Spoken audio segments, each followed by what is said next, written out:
ఒక destiny point ఉన్నది. మనం ఎక్కడికి వెళ్ళాలనే ఒక డెస్టినీ పాయింట్ ఉంది. ఆ డెస్టినీ పాయింట్ బట్టి మనము ప్రాపర్ గా గ్యాదర్ అవుతున్నాము. ఇది వచ్చి హోప్, మనకున్న డెస్టినీ.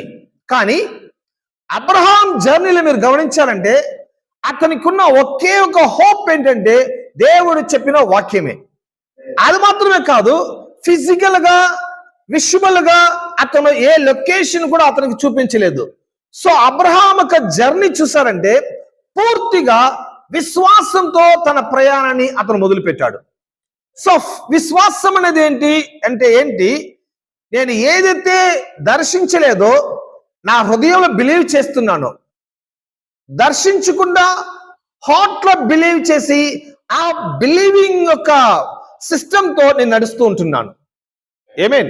సో అబ్రహాంకి కలిగి ఉన్నది పూర్తిగా విశ్వాసమే. అతను దర్శించి నడవకుండా